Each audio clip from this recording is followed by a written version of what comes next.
we have some absolutely staggering statistics to share with you. In the last 6 years, church attendance in the UK has gone up, but not by 3% or even 6%. Try a 50% increase. What is going on? Well, Marc Pawson, lead pastor of Palm Church in Glasgow, Scotland, joins us now to discuss. So, Marc, what is going on in the UK? Revival.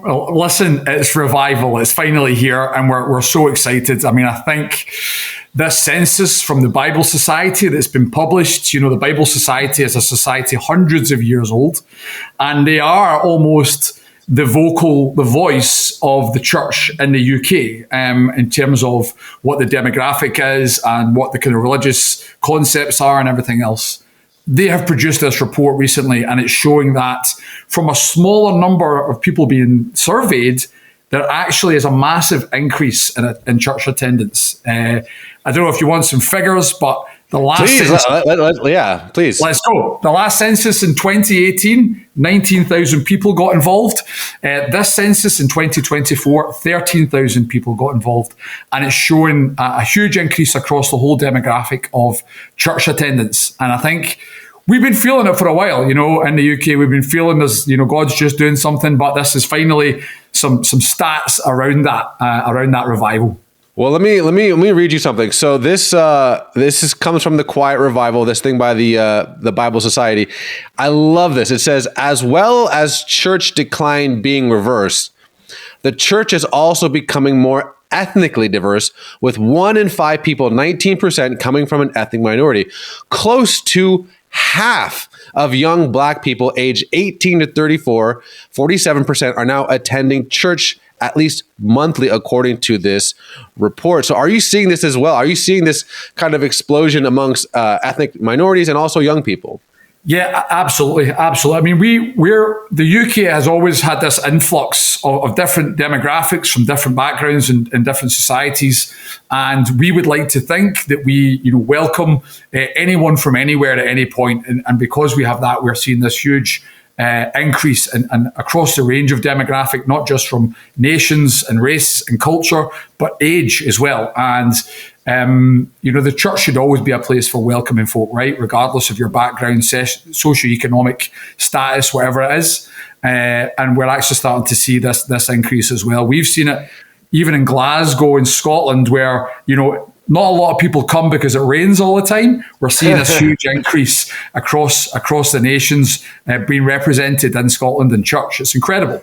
So, Marc, my wife and I, we've spent time with you in Edinburgh, and it's a different dynamic than maybe here in the States. What's the most challenging part about running and starting a church in Scotland? The most challenging part about, starting a church plant in Scotland and going for it is the community aspect. We are still very tribal based in Scotland, right? And even across England, if you think about years, generations before us, it was clans and it was tribes. And to see somebody come in who's out with that clan or that tribe, there's a whole, trust perspective there. We are still very community based. So it's about gaining trust. It's about relationship, and it's about making sure that the community that you're engaging with are aware that you're there, almost for their benefit, because they trust outsiders coming in. We've just recently planted in Airdrie. Now, my wife and I are not from Airdrie, but we've spent the last 5 years building relationships with folk, building trust with folk. And we're only starting to see the fruit of that. People coming, oh yeah, Mark and Gemma, they're believers or pastors, they do the thing, and people come. And as soon as the trust element starts to be there and you're seen as kind of one of us, that's when you see, the real fruit. So it takes a bit of time, but trust, transparency, community, relationship, those are the biggest challenges across the kind of churches that we need to do.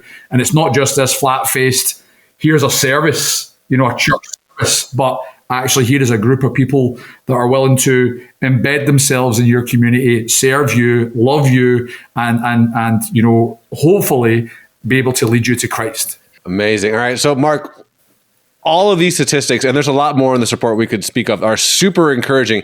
I guess the question is, obviously the answer is, to my question, God. But aside from that, Why do you think this is happening? I honestly think that, and it talks about it a wee bit in the Bible Society report, but it is about, well, people are looking for meaning, right?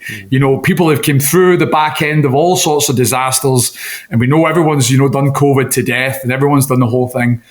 But in this society where we have access to everyone, think about it, you've got access to literally anyone in the world, anywhere through social media. And you always like to think that somebody else has got it better, somebody else is better off, somebody's got this. And I think because generations now have access to that and they're seeing that that's not the case, they're like, well, what is the meaning? What is the meaning of all this? Why are they going through the same struggles as me? Why is, his lifestyle reflect my lifestyle, So I think everyone's now in this place of, well, what is the actual meaning of this? And people are diving deep into that, particularly that demographic, that age group, the 18 to 24s. Everyone's now looking for a bit of meaning and a better perspective, I think, which is what's the kind of leading cause for this. Amazing. All right. So last question, Marc. How can we be praying for you? This is an international audience, and we're excited. We're thrilled about what's happening in the UK. How can my friend here who's watching be praying for the UK, for Scotland, and specifically for your church in Glasgow? That's great. So I think actually the most exciting statistic out of all of this research was that the cultural openness, 31% of non-church goers would like to attend church if they were invited. So I think the thing for us is, just divine appointments to invite people, courage to preach the gospel, real grit to continue to see through what the mission of the church is in church planting. So just strength and courage and encouragement, and also just the Holy Spirit to give us the words to say, the right words to say at the right time, and to be divinely led in all of that is kind of what we need. It's what we need. Marc, my dear friend, thank you so much for coming on, my brother. Thanks for having me.